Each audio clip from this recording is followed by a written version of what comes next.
Good morning. We're returning and reconvening the California Coastal Commission. The next item that we have is item number 6D, a report on the historic roots of housing inequity. And Jack is going to introduce the person who is going to present this, and we're very proud of her. Yes, thank you, Madam Chair. That's sweet. This item is going to be presented by Hannah Payne, our Sea Grant Fellow. Hannah is at the end of her term as a Sea Grant Fellow, and she has really done an incredible job on a number of important assignments. And we were so pleased and happy to have her. We're hoping that she'll be able to join our team permanently at some point here. So take it away, Hannah. Thank you so much, Director Ainsworth, and good morning, Chair Brownsey and Commissioners. Like Director Ainsworth said, my name is Hannah Payne, and I am the 2021 California State Sea Grant Fellow at the Coastal Commission. Today, I will be presenting on the historic roots of housing inequity, with a particular focus on how these historic policies can be understood in the context of the affordable housing shortage in the coastal zone. The report that I will be summarizing today serves as a companion to the Commission's 2015 report on Coastal Act affordable housing policies and implementation. The 2015 report provides important context for understanding the Commission's role in supporting the development of affordable housing in the coastal zone, including a summary of the limits of the Commission's statutory authority in this regard. Next slide, please.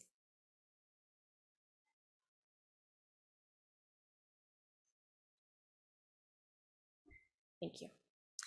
Early drafters of the Commission's founding legislation recognized the importance of housing in achieving the equity goals of the Coastal Act. In the late 1970s, the Commission adopted and implemented an inclusionary housing program designed to address an existing shortage of affordable housing in the coastal zone and to offset the impacts of any increase in coastal property prices that might result in part from protection of coastal resources. The housing guidelines adopted in May of 1991 state that meaningful access to the coast requires housing opportunities, as well as other forms of access. If the coast is not to exclude the less affluent members of society and become an exclusive enclave of the wealthy, affordable housing must be protected, encouraged, and where feasible, provided. For the purpose of today's presentation, the most important takeaway from the 2015 report is the fact that in 1981, the state legislature repealed the Commission's statutory authority to protect and provide affordable housing for persons of low and moderate income in the coastal zone by passing Senate Bill 626. SB 626 ended the Commission's inclusionary housing program and nullified the guidelines that had been adopted just months earlier. In the 40 years since, the Commission has sought creative methods to protect existing affordable housing and to support the production of new affordable housing in the coastal zone. Nevertheless, housing available to low and middle income renters is increasingly hard to come by, and the California coast boasts some of the most expensive home prices in the country. Next slide, please. The affordable housing shortage raises specific equity concerns. Households of color, who are more likely to be low-income renters and less likely to be homeowners than white households, are disproportionately impacted by the lack of affordable housing. This impacts where communities of color can live and how easily they can access certain resources, including those protected by the Coastal Act. This pattern is the result of decades of exclusionary and discriminatory housing policies that racially segregated cities and economically disenfranchised people of color across the country, including in coastal California. Evidence of this pattern can be seen in demographic census data and in studies on racial residential patterns. Communities of color and low-income communities are underrepresented in the coastal zone. Next slide. Most of the exclusionary housing practices I'll discuss today were outlawed by the time the legislature enacted the Coastal Act in 1976. But these practices had already established inequitable residential patterns in the coastal zone, molding the demographics of communities that today fall under the Commission's jurisdiction. The Commission has recently taken a number of steps towards addressing structural environmental inequities in the coastal zone, including by supporting bills that would have returned its former authority on affordable housing and preserving existing density where possible. Understanding the long-term, current-day impacts of historic housing discrimination on communities of color is a foundationally important next step towards reversing these patterns of inequity. The purpose of this report is to provide the historic context needed for understanding housing discrimination and affordability as they relate to the Commission's role in shaping coastal development. Next slide. So today I'll define what the term exclusionary housing means, and then discuss 4 pre-Coastal Act housing practices that intentionally excluded communities of color from living in desirable areas around the country and in the coastal zone. I'll then present 2 examples of communities in the coastal zone that were shaped by these exclusionary housing practices and others. The report discusses a number of gaps and areas for future research that I won't go into today in the interest of time. But I do want to emphasize that this report exists in a broader context of research and advocacy being done by individuals, communities, and organizations across the state. I would also like to note that the purpose of this report is to provide commissioners and agency staff with an introduction to the history of exclusionary housing practices. This report does not reflect the personal experiences or opinions of individuals from impacted communities. Next slide. Exclusionary housing is any practice that prevents people from living in certain areas in a manner that discriminates based on a group characteristic such as race or income. It was an accepted strategy used by both government and private actors throughout the 20th century to restrict people of color from moving to and purchasing homes in high-value and predominantly white neighborhoods.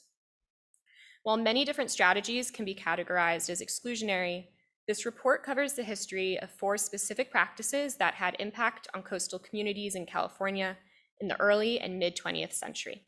Next slide. Oh, I apologize. Back 1 slide. Thank you.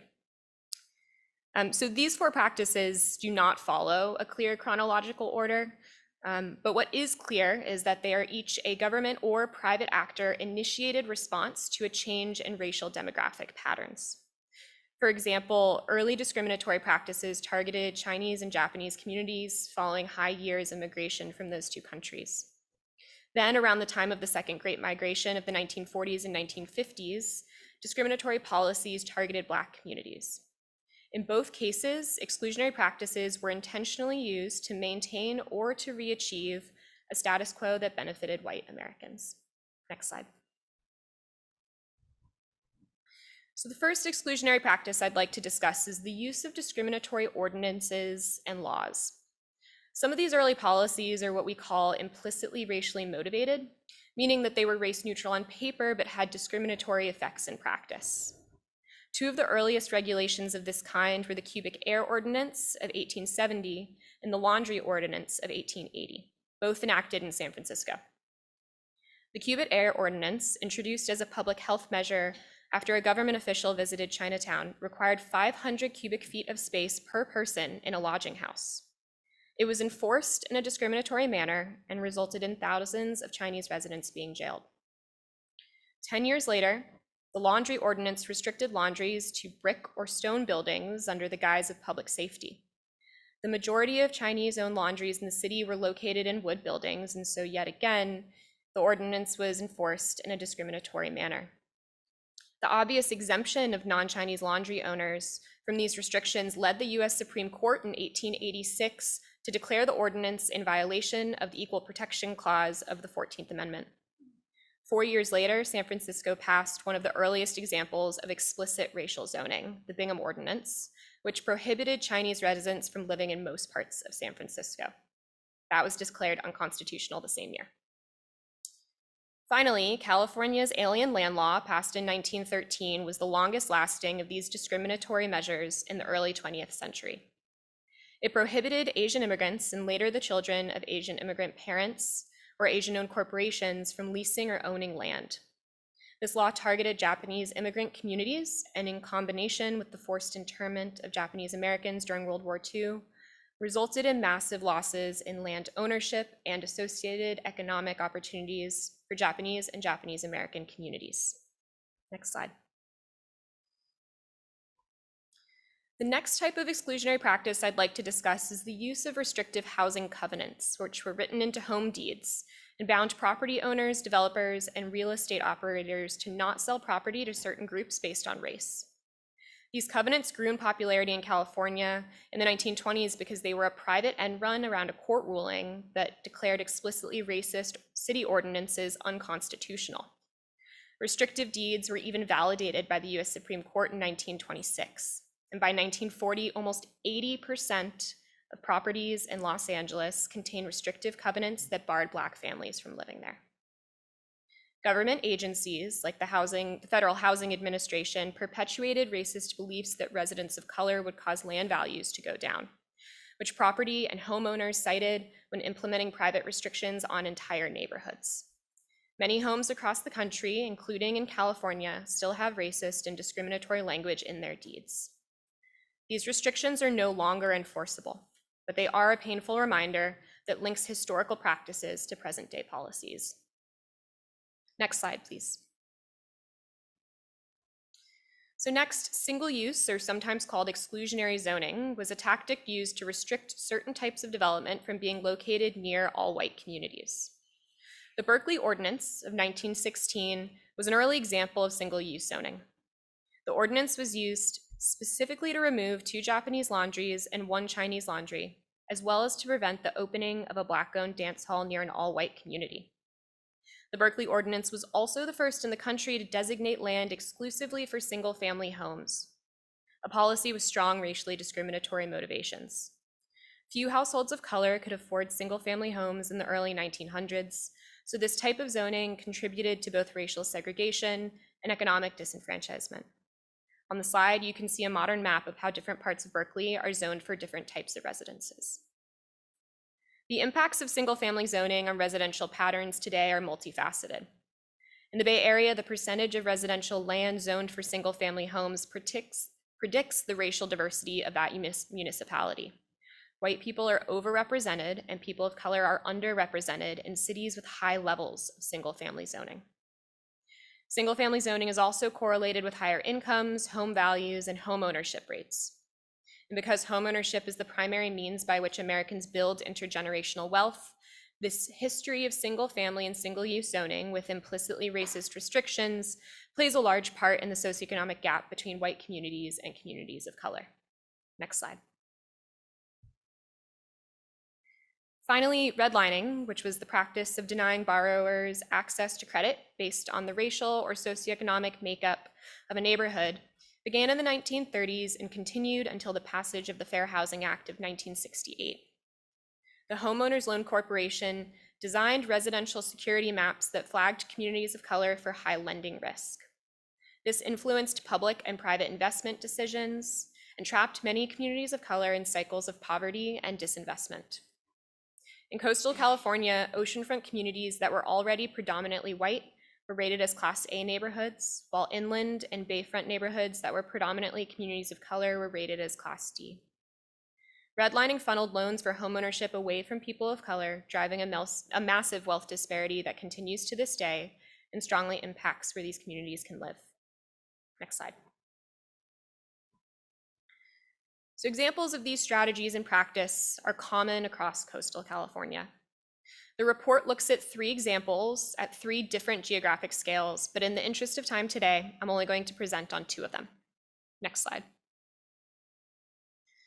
So first, I'd like us to look at Los Angeles at the county scale, which provides an informative case study because of the clear connections between current demographic patterns and historic housing policies.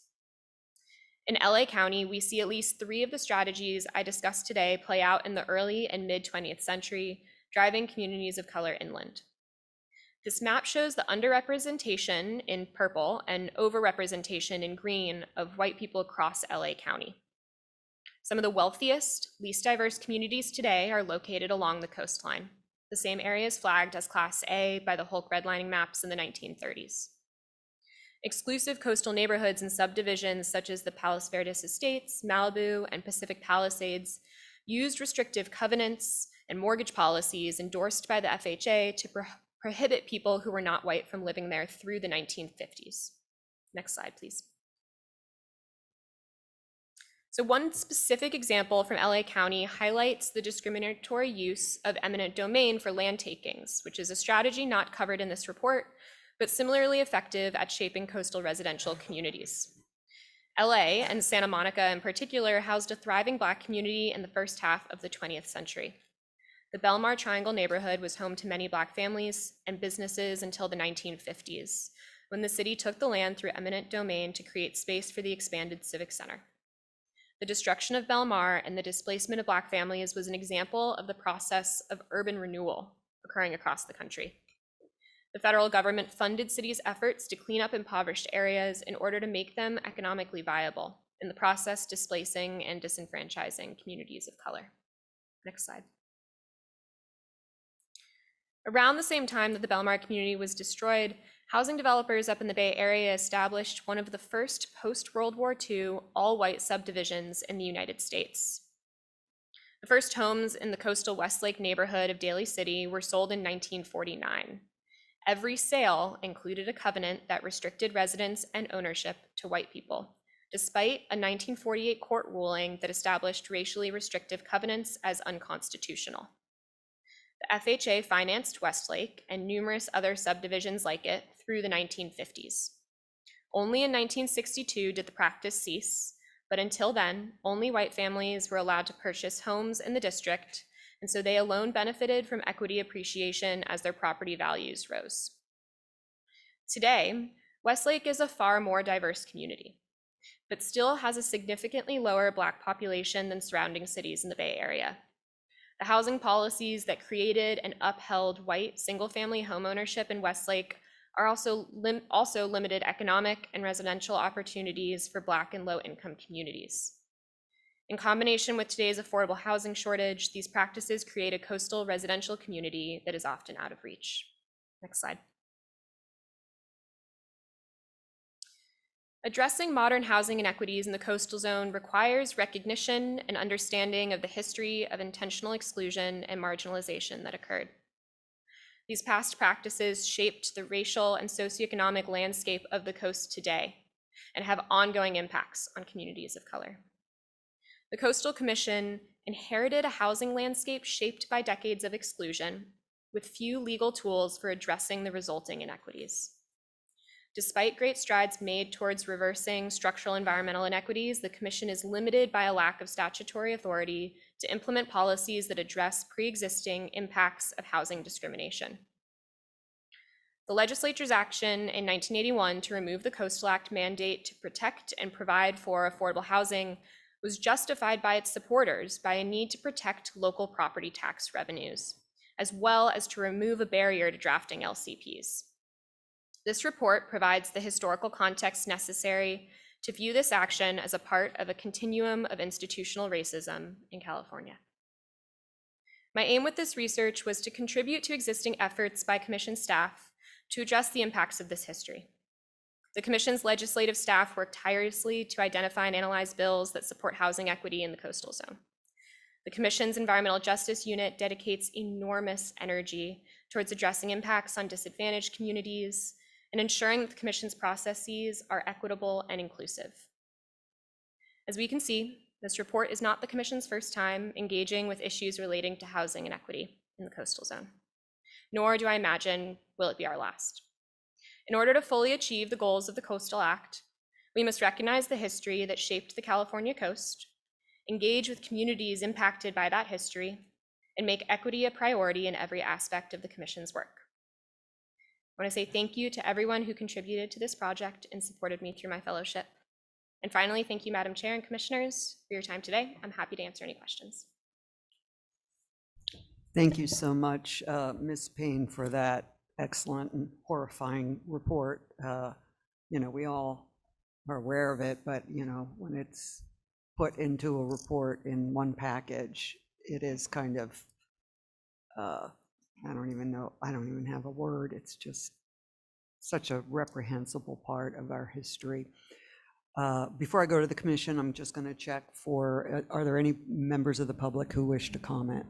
Yes, we have 4 people who have signed up to speak. I am able to find 3 right now. Okay, 2 minutes each. We'll start with Robin Rudisil, followed by Christopher Peterson, and then Kyle Kelly. I'll be bringing you into the meeting right now.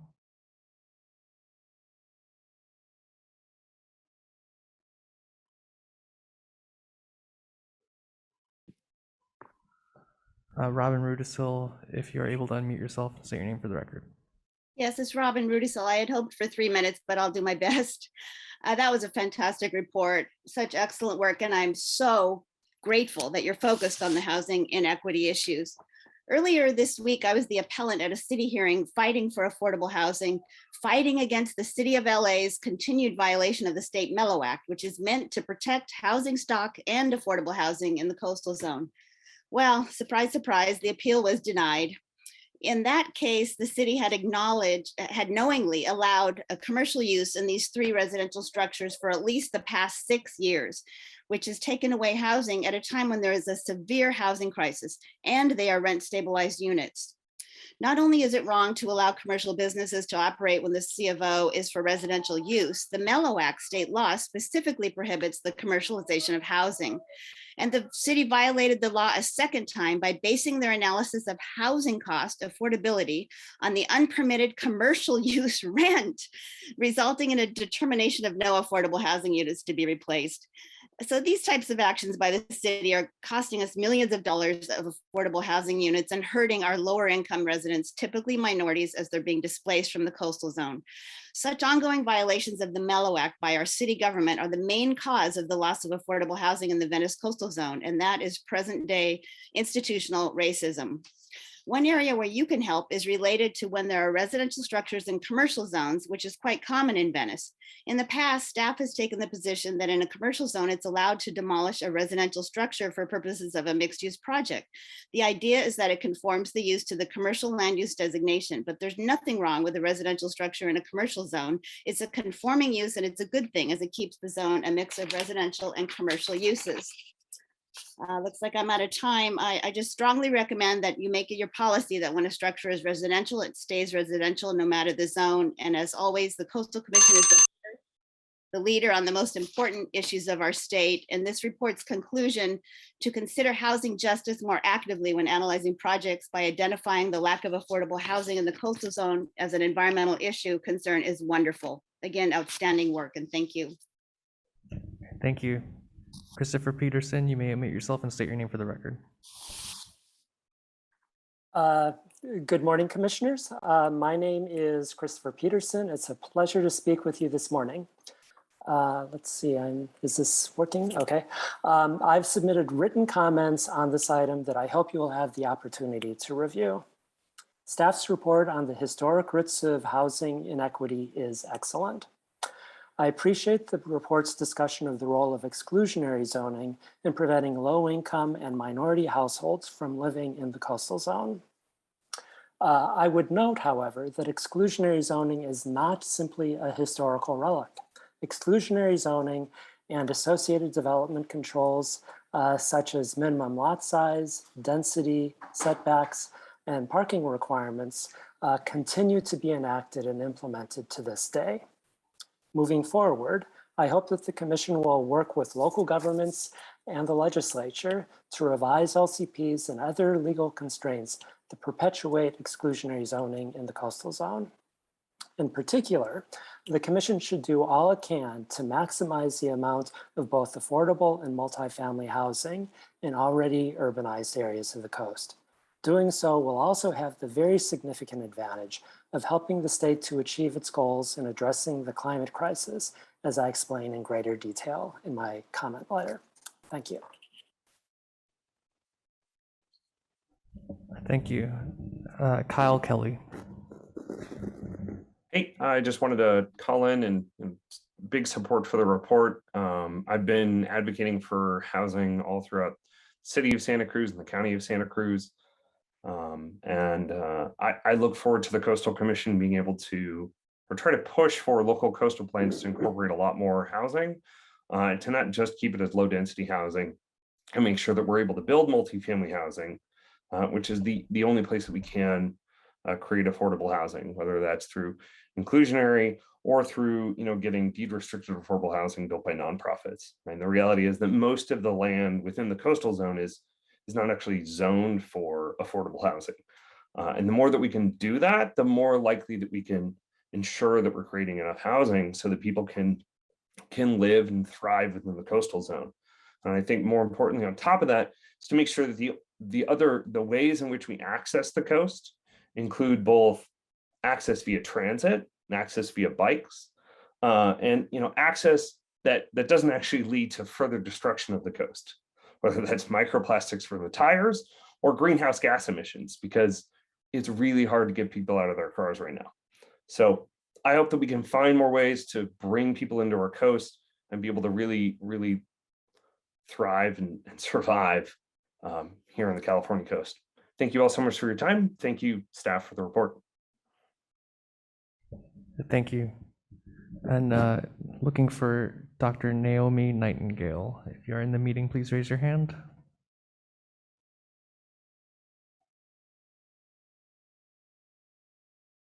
Okay, I'm not seeing any raised hands. So, Madam Chair.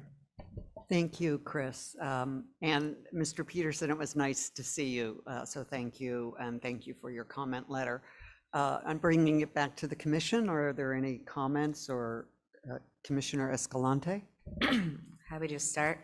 First, that was a very effective and impactful presentation, Ms. Payne. Congratulations. And I'm really grateful to you that you kind of made it so succinct and so clear that these are actually not things of the past, but these are burdens of the past that we continue to carry into the future. So we know that the Coastal Commission, with the 1981 amendment, added to this deplorable history. And so I don't know if Ms. Christie is still on, but maybe I'd like to hear what is the latest. I know that last year Assemblymember Ward tried to start with to undo this and ran up against a very heavy wall early on, which is quite disappointing coming from the 2022 or 2021 legislature. So I'm wondering where we're at with the bills that we're trying to move through, and what we need to do to undo this terrible amendment in the coastal act. I think that we've talked about this a lot over years, and I fight hard for increasing density, and we come up against this thing that we don't have this authority, right? So I hope that we can change that sooner than later. So what do you guys recommend? Thank you. Thank you, Commissioner Escalante. Do we have Ms. Christie available to respond to Commissioner Escalante's question? Yes, I am on the call. Chair Brownsy, if you can hear me. Yes, we can hear you. Please proceed. Through the chair. So Commissioner Escalante, the bill you were referring to is AB 500 by Assemblymember Ward. It started out as a bill to straight up return our initial authority, got amended several times, both in the Assembly and in the Senate, so that it now isn't quite as comprehensive, but it would still be an improvement over the current situation. That bill is still on the inactive file on the Senate floor, which means it is still eligible to move this year, and it will be eligible until the end of session on August 31st. The author's office has expressed an interest in picking it up again. He's had other priorities this year, some of which have been in response to his new district as a result of the redistricting lines. But we are still in conversation with him to see if he believes that there is a pathway forward for the bill this year. Commissioner Escalante. Through the chair, thank you. Well, thank you, Ms. Christie. I appreciate that update. I would love to encourage our legislative committee and all of us to try to help Assemblymember Ward out. I maybe in the next meeting we can kind of get into this particular, the new version of this AB 500, so we can understand it better, and also just to understand the landscape of politics, because although I appreciate that Mr. Ward he's on the coast, this is also an important issue to inland leaders. You know, I mean, we're seeing the coastal squeeze, we're seeing all the sort of the impacts on housing. And so this is a problem that I think it's of interest to both coastal and inland representatives. So I look forward to pushing hard on this year, and look also forward to getting an update and into a reminder what the policy where we're at and why actually we can't just completely undo the 1981 amendment and we have to do a new piece like this, but we'll talk about it next time. Thanks. Thank you, Commissioner Escalante. Commissioner Turnbull Sanders, and then Vice Chair Hart, and then Commissioner Aguirre. Great, thank you. I just want to join in on the congratulations to Ms. Payne. The way that you succinctly put this presentation together was one of the best I've seen. So I really appreciate that. And I think it also can serve as a teaching tool for the future as well. So hopefully you'll be joining us in the future, but having that piece is really, really helpful. The one piece that I think the takeaway that I have from the presentation was, how can we as a commission do more in defining, I think your last slide, around equity, and what does that look like now in terms of incorporating language or sample language into LCPs, and what does that look like on a day-to-day basis as we as a commission consider and deliberate, and as staff drafts the recommended kind of path forward. And one thing I wanted to bring back to the table was, we had talked about, after the environmental justice report, the policy was adopted, we had talked about doing some sort of symposium, a symposium that may bring together academic experts who might be able to have a conversation on this evolving area of practice, and also, you know, of law around equity and how we bring that to our work. And not sure if, you know, maybe we can consider this in our next round of planning. Mr. Ainsworth, I know you just announced retirements. I'm aware of the staffing constraints, but I would also, you know, be willing to work on that. And I'm sure probably there's some other commissioners who would be interested in doing the same. But if we could get an academic partner or something like that to take on kind of the lion's share of the work, maybe we could make something like that happen. Yeah, through the chair. Yes, yes, Commissioner Turnbull Sanders. Yeah, we'd love to be able to do that. Our constraints are just how much time we have. You know, with COVID, we didn't have a lot of time to do those symposiums, obviously, and you were constrained. But from a staff's perspective, you know, this is such an important part of who we are and our values as from out of the Coastal Act of access for all. And I look at affordable housing as access related, obviously, access for everyone. You know, and we have new tools through our environmental justice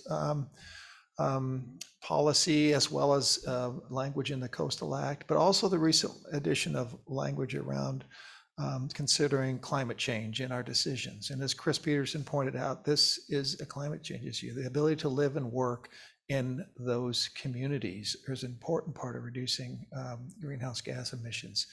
So pushing that envelope and takes a bold action. It's also a little risky from a legal standpoint, and so we're trying to weave that into it.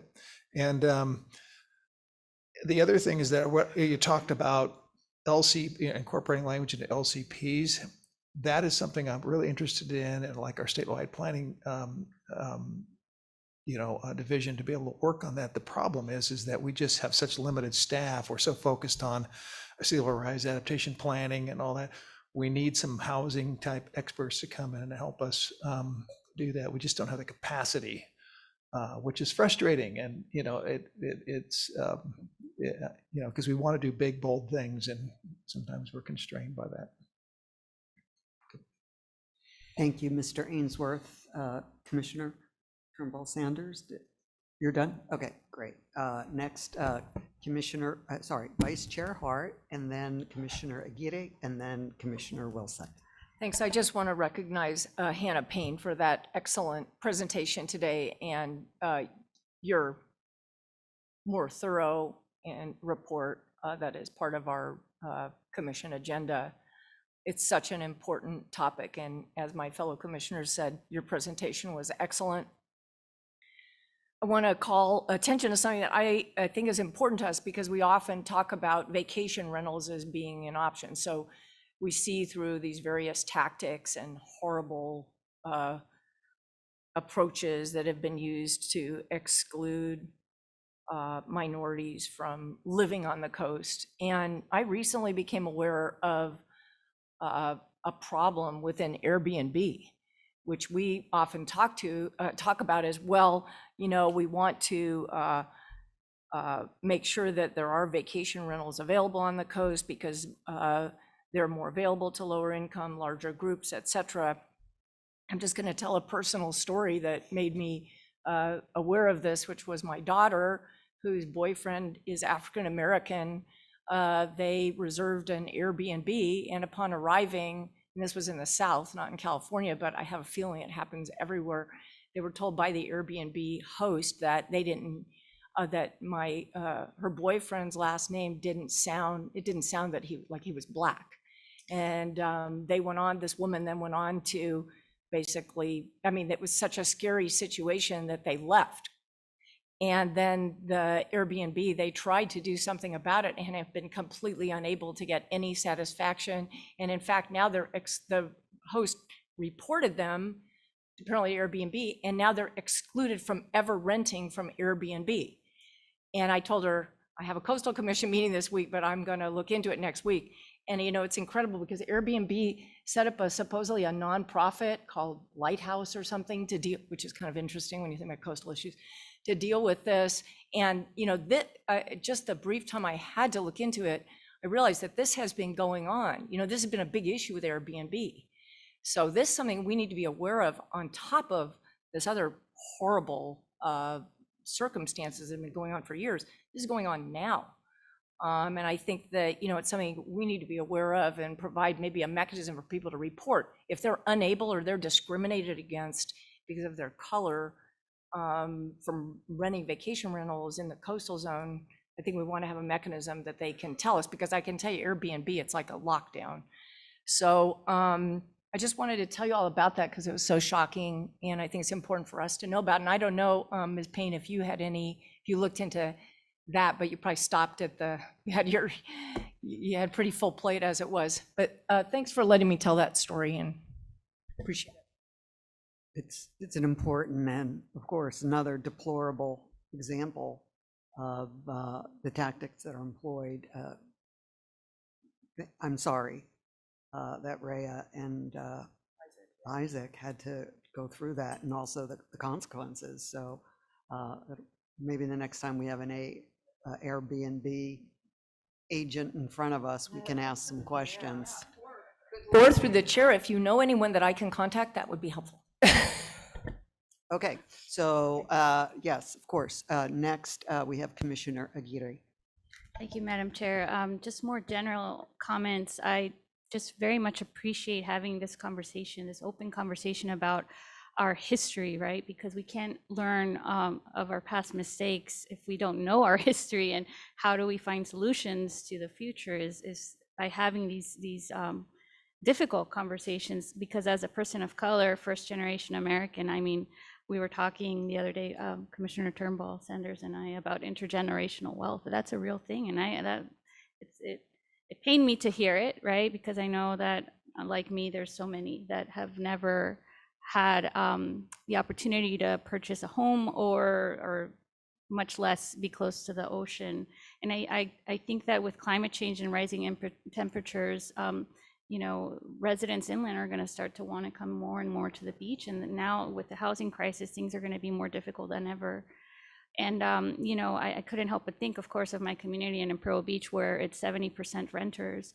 And speaking of short-term rentals, right, you know, most of our city is in the coastal zone, so we are subject to the commission's policies. And regarding local coastal plans, it's difficult to have broad policies that apply to all communities, right? Because there's some communities that are very affluent that are there, and who knows, may stay there forever. But we're living in real time, working class communities like Imperial Beach, where we're being displaced because of speculation, because of demand, and because of also short-term rental companies coming in and picking up a bunch of units and flipping them and kicking people out that have been there for decades. So, it's just a general comment. I very much look forward to finding ways that we could address this, whether it's through state legislation or through increasing our staff capacity here at the commission. And lastly, I just want to commend Ms. Payne as a fellow 2015 Sea Grant Fellow. I am very, very proud of you, and I hope that you stay on. Thank you. Wow, that was great to learn that about you. That's so awesome. Okay, next to Commissioner Wilson. Thank you. First of all, great report. I read it and thought it was comprehensive. And I will say that in my community, we've had laws like this also for Native, relative to ownership, property ownership with regards to Native Americans, and that has definitely had a long-standing impact for sure. And I also want to reference that AB 500 is still there, as Ms. Sarah Christie mentioned. I myself have done some lobbying around it with CSAC. I'm hoping that maybe our League of City members could also do some lobbying with relationship to that, because it'd be nice to soften what opposition or neutrality they have with relationship to that. So that would be really great. Because I think it is really important that we are, and we have to make this case that in balance, when we're looking at all of these things that we're in terms of projects, when housing is part of that thing, we're actually have a hard time actually balancing housing as a coastal resource in our analysis. And we've had this discussion at this board level before, and I think that addressing this through AB 500 would be very, very helpful in getting us in that space. And again, I think also I want to reference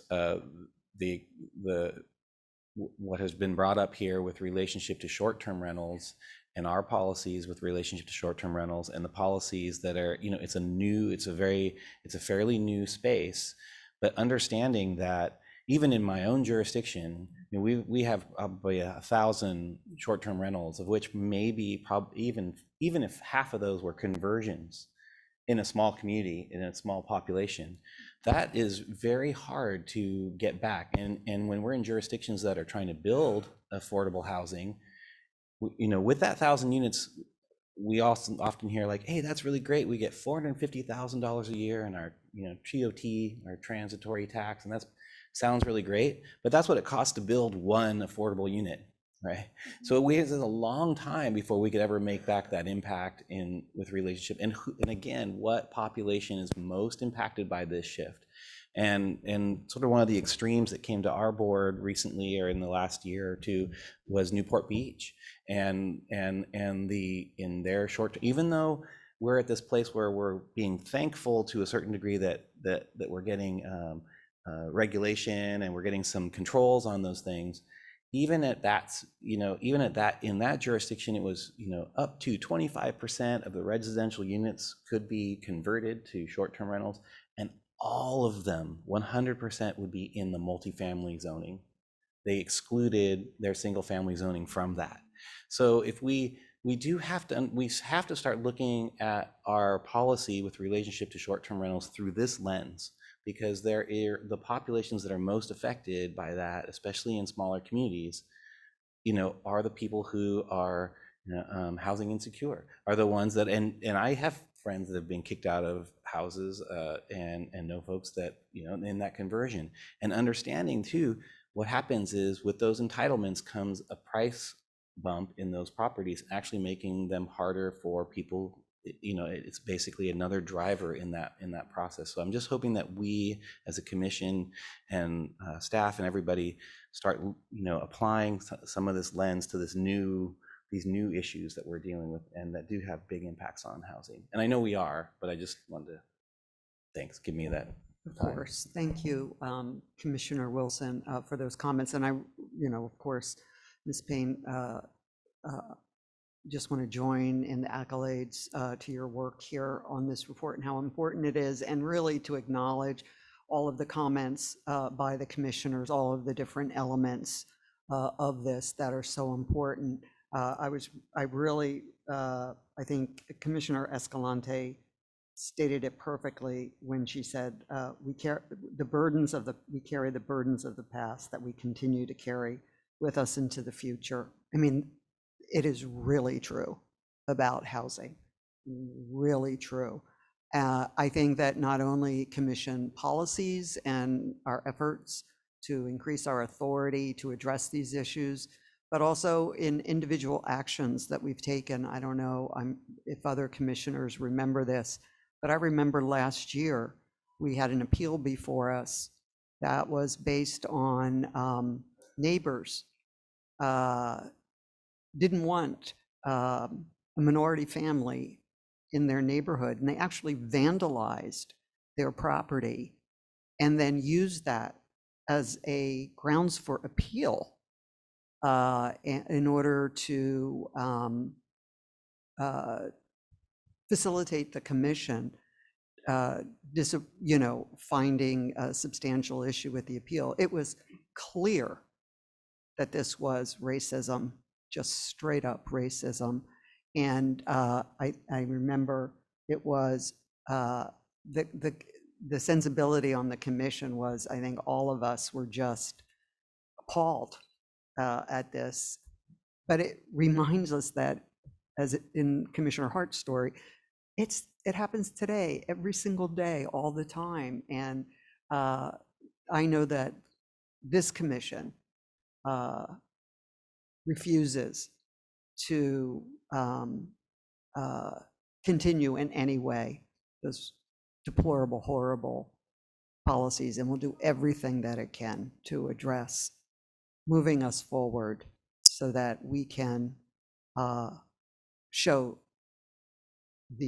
how important it is to take progressive action when it comes to our housing policies and our coastal policies under the Coastal Act. So I really want to thank all the commissioners and for their comments today, and also on all these individual cases as we go forward, and hopefully we'll have more action. So thank you very much, Ms. Payne, and of course, we wish you,